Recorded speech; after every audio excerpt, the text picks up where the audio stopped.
Hello friends, welcome to struggle academy. मैं रोहित कुमार आज पहले चैप्टर का सेकंड लेक्चर स्टार्ट कर रहा हूँ, 12th क्लास का बायोलॉजी। पिछली क्लास में हम लोग अध्ययन किए थे, किस किस बारे में देखे थे इसके बारे में जान लेते हैं। पिछली क्लास में हमने देखा था जीवन काल के बारे में, उसके बाद हमने देखा था जीवन काल की कौन कौन सी अवस्थाएँ घटित होती है। फिर उसके बाद हमने देखा था जनन के बारे में, देखा था जनन की क्या क्या विशेषताएं थी इसके बारे में देखा था। फिर उसके बाद जनन कितने प्रकार के होते हैं इसके बारे में देखा था। आज हम लैंगिक जनन के बारे में बात करेंगे। आज का हमारा टॉपिक है अलैंगिक जनन, लैंगिक जनन के लक्षण, लैंगिक जनन के प्रकार, कितने प्रकार के होते हैं, द्विविभाजन द्वारा, प्लाज्मेटोमी द्वारा, मुकुलन द्वारा, विखंडन द्वारा, जिम्मी द्वारा, रीजनरेशन द्वारा, कोनिडिया द्वारा, बीजाणु जनन द्वारा, कायिक जनन द्वारा, इन सभी प्रकार के द्वारा अलैंगिक जनन क्रियाएं संभव होती, जीव अलैंगिक जनन क्रिया संभव करते हैं। हम स्टार्ट करते हैं अलैंगिक जनन।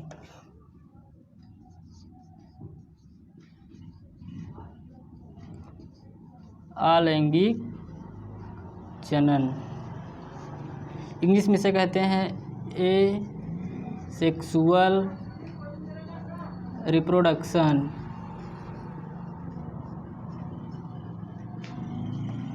अलैंगिक जनन क्या होता है इसके बारे में जानते हैं। अलैंगिक जनन में केवल एक ही पेरेंट, केवल एक ही जनक संतान उत्पत्ति करता है। अलैंगिक जनन में केवल एक ही जनक संतान की उत्पत्ति करता है। परिभाषा देखते हैं।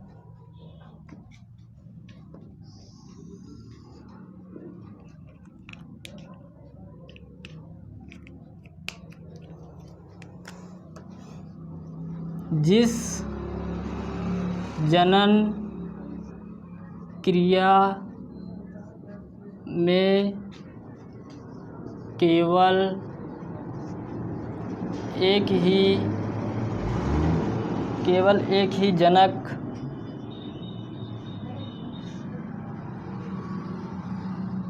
केवल एक ही जनक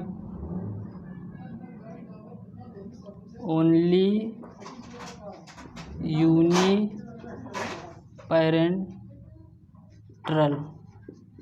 केवल एक ही जनक द्वारा संतान को इंग्लिश में कहते हैं ऑफ स्प्रिंग।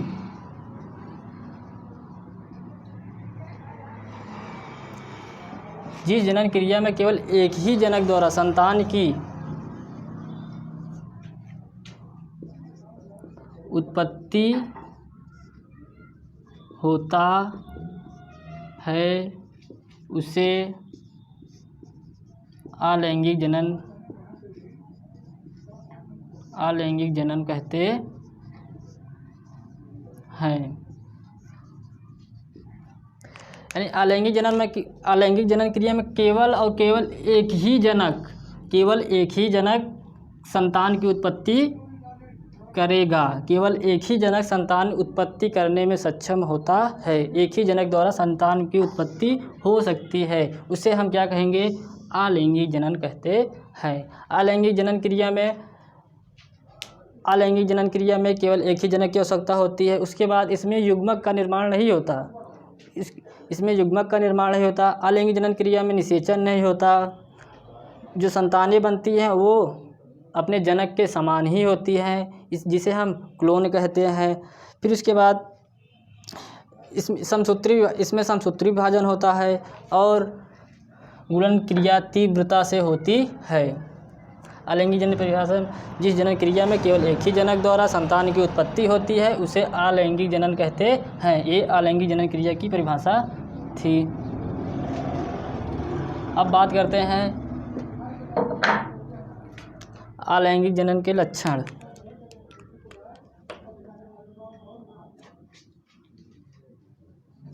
अलैंगिक जनन के लक्षण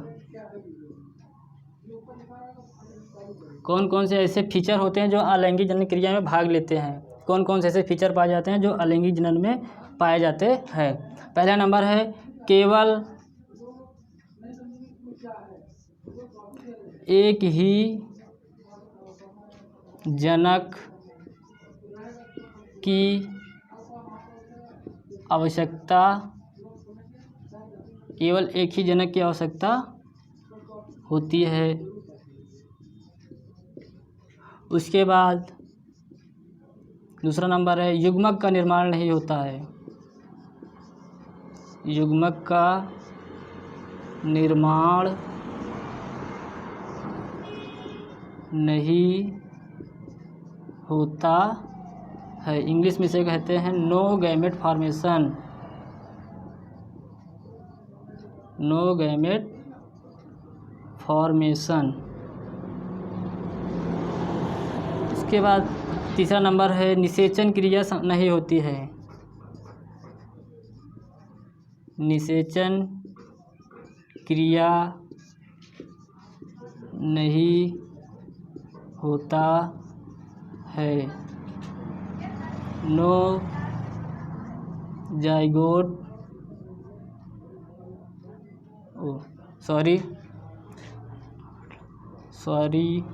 निषेचन क्रिया नहीं होती, इसका इंग्लिश में कहते हैं नो फर्टिलाइजेशन।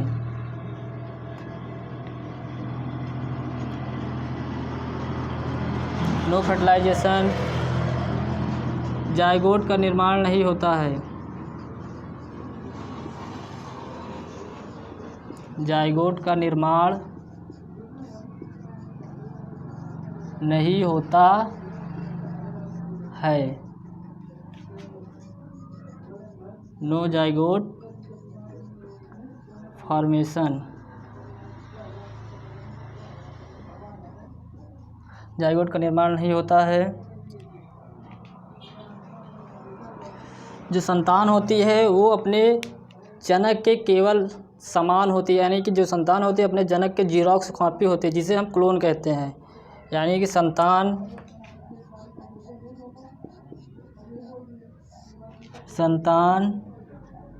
आकारिकी, इंग्लिश में से कहेंगे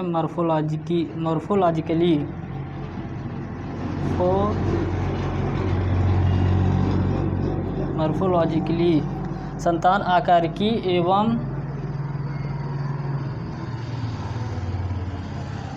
आनुवांशिकी रूप से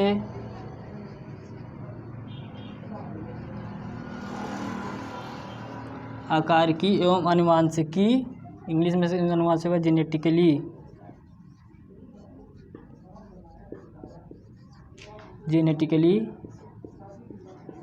रूप से समान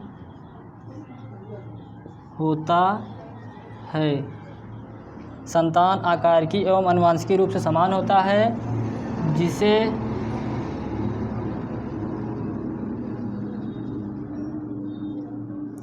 क्लोन कहते हैं। जिसे क्लोन कहते हैं। ये क्वेश्चन ये बिंदु एक नंबर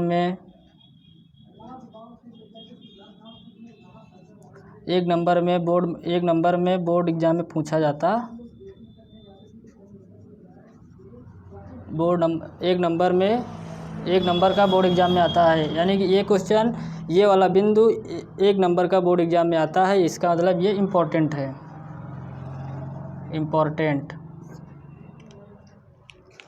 संतान जो होता है वो अपने जनक के समान ही होता है। संतान आकारिकी एवं आनुवांशिकी रूप से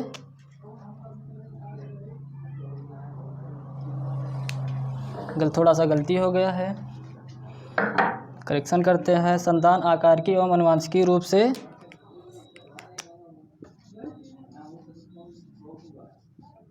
जनक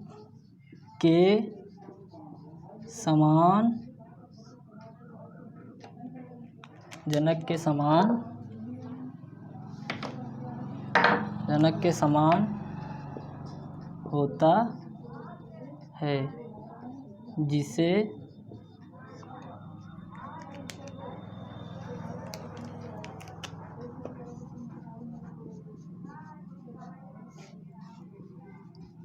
क्लोन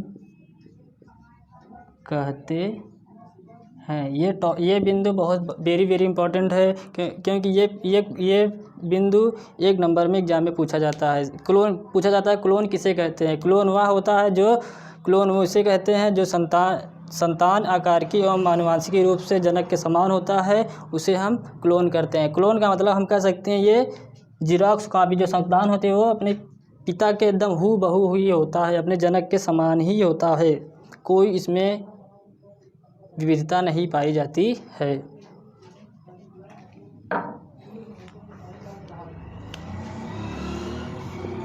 समसूत्री विभाजन होता है।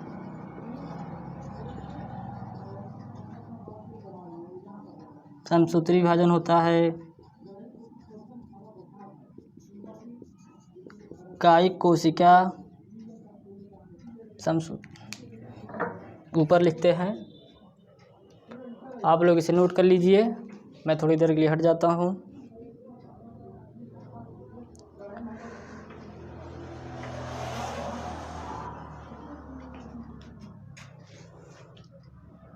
इसे मिटाता हूँ।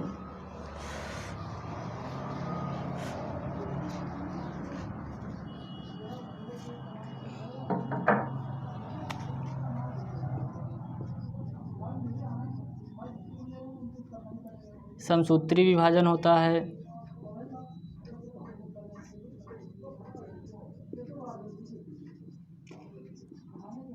कायिक कोशिका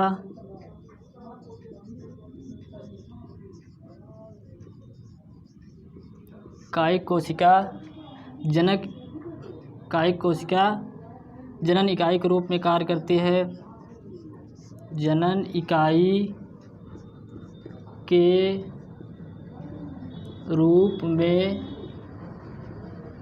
कार्य करती है। फिर इसके बाद आता है गुणन क्रिया तीव्रता से होती है। गुणन क्रिया तीव्रता से होता है। नई प्रजातियों का विकास नहीं होता है। नई प्रजातियों का विकास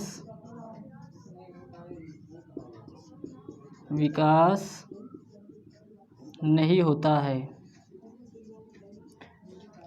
ये सारे अलैंगिक जनन के लक्षण थे। अलैंगिक जनन लक्षण में पहले हमने देखा कि पहला लक्षण था कि इसमें केवल एक ही जनक क्रिया भाग लेता है। फिर उसके बाद युग्मक का निर्माण नहीं होता है, निषेचन नहीं होता, जाइगोट का निर्माण नहीं होता, समसूत्री विभाजन होता है, कायिक कोशिका जनन इकाई के रूप में कार्य करती है, गुणन क्रिया तीव्रता से होती है, नई प्रजातियों का विकास नहीं होता।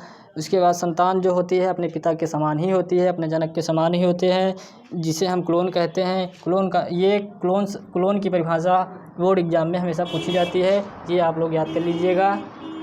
अब बात करते हैं अलैंगिक जनन के प्रकार।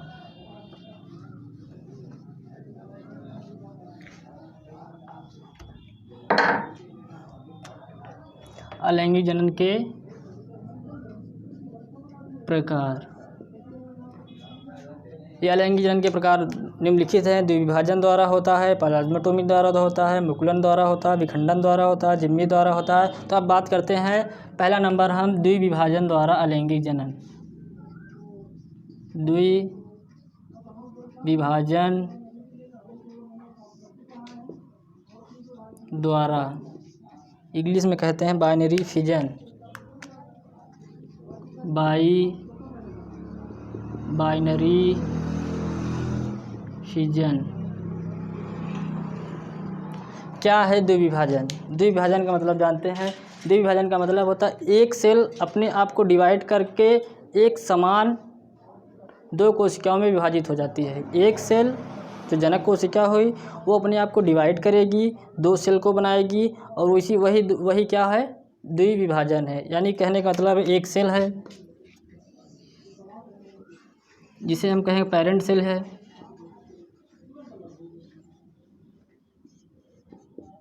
ये क्या करेगी? पेरेंट सेल डिवाइड करेगी, दो भागों में बट जाएगी,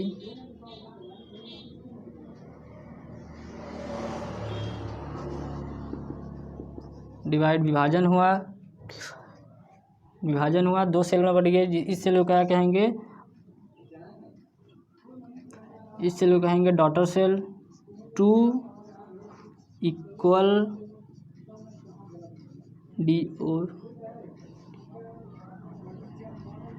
टू इक्वल डॉटर सेल। यानी कि जो द्विविभाजन का मतलब होता है, द्वि का मतलब होता है 2, विभाजन का मतलब विभाजित, यानी एक पेरेंट सेल अपने आप को विभाजित करके 2 समान डॉटर सेल में को बनाएगी। यही डॉटर सेल आगे चल के नए संतान की उत्पत्ति करेंगी। उसी को हम क्या कहते हैं, द्विविभाजन। परिभाषा देखते हैं द्विविभाजन की, फिर उसके बाद एग्जाम्पल देखेंगे।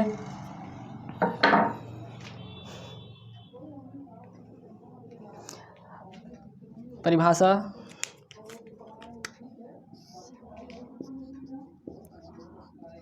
ये जो द्विविभाजन क्रिया होता है कि अनुकूलतम परिस्थितियों में होता है, यानी कि जब फेवरेबल कंडीशन होती है, अनुकूलतम परिस्थिति होती है, तभी अपने आप को एक कोशिकीय जीव अपने आप को डिवाइड करेगा, 2 सेल को उत्पादन करेगा। अनुकूलतम परिस्थितियों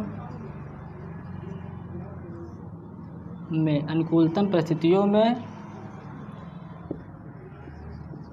एक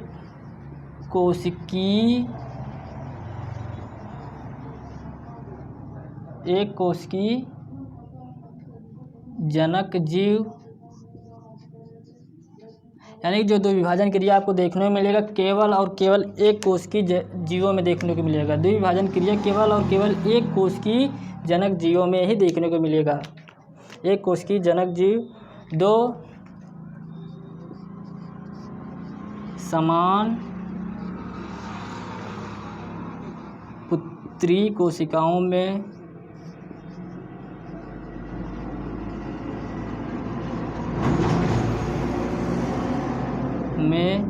विभाजित हो जाती है। विभाजित होकर 2 समान पुत्री कोशिकाओं में विभाजित होकर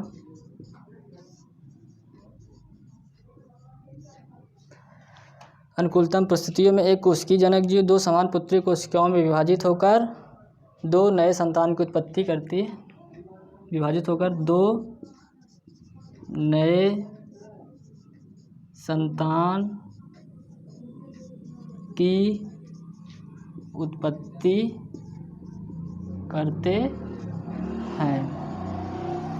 जो द्विविभाजन क्रिया होता है वो अनुकूलतम परिस्थितियों में होता है। जब फेवरेबल कंडीशन होगी तभी द्विविभाजन होगा। एक कोशिकीय जो जीव होगा वो अपने आप को डिवाइड करेगा, 2 सेल में विभाजित हो जाएगी, वही दोनों सेल आगे चल करके नए संतान की उत्पत्ति करेंगे। एग्जाम्पल देखते हैं। इस क्रिया को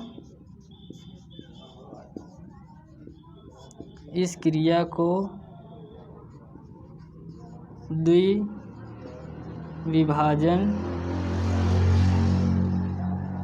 कहते हैं। एग्जाम्पल, उदाहरण पहला नंबर है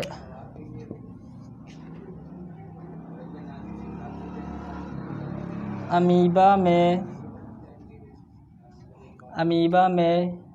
अनियमित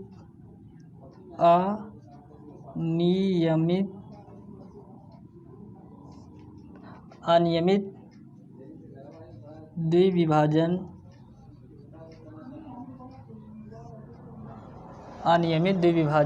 इसका मतलब इर्रेगुलर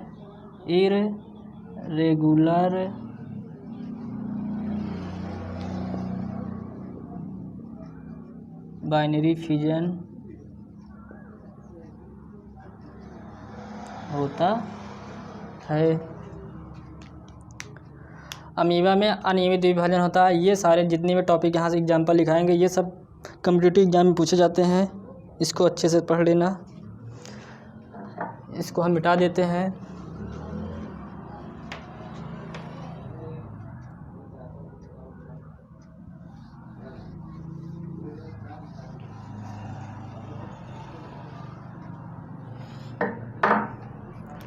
दूसरा नंबर उदाहरण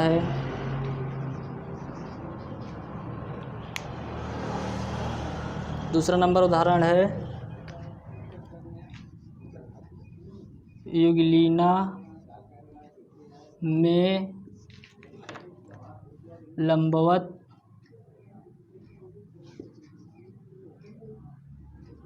लंबवत द्विविभाजन होता है।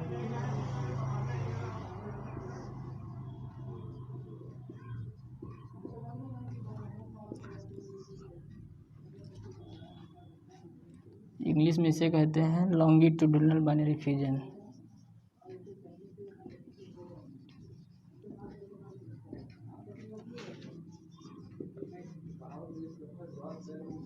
Longitudinal binary fission.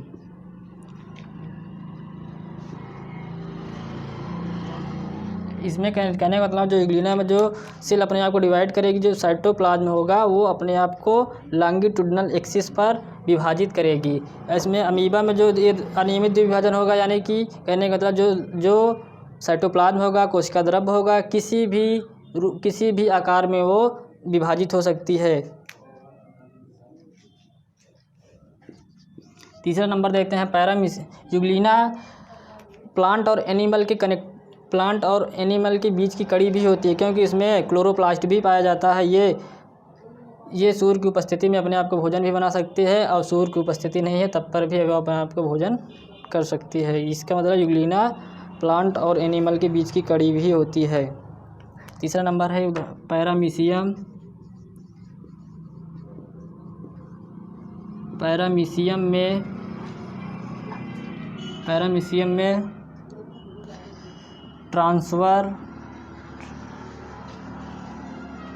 ट्रांसवर्स द्विविभाजन होता है।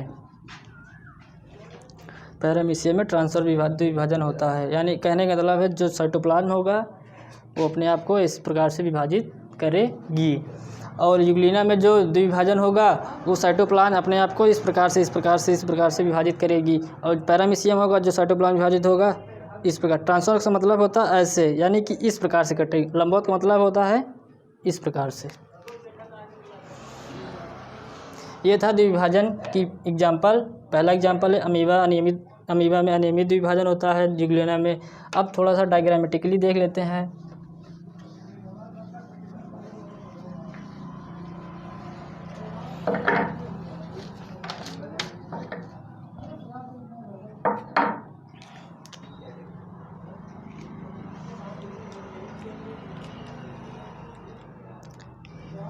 डायग्रामेटिकली यानी कि चित्र के रूप में देखते हैं। ये एक अमीबा है,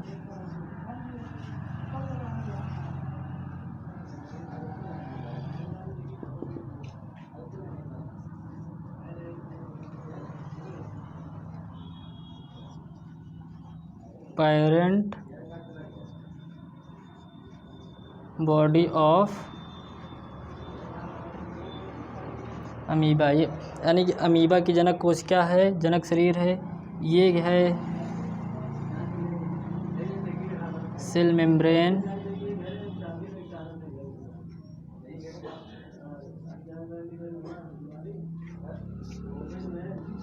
साइटोप्लाज्म,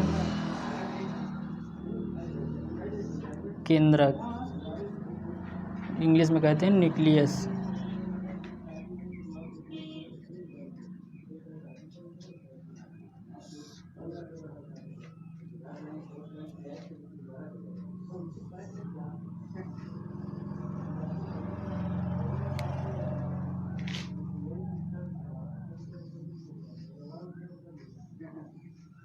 अमीबा का जो स्ट्रक्चर होता है कोई अनियमित रूप से होता है, यानी कि इसका स्ट्रक्चर हमेशा बदलता रहता है। जिस प्रकार से वो भोजन जैसे देखेगा वो अपने आप को स्ट्रक्चर में परिवर्तन कर सकता है।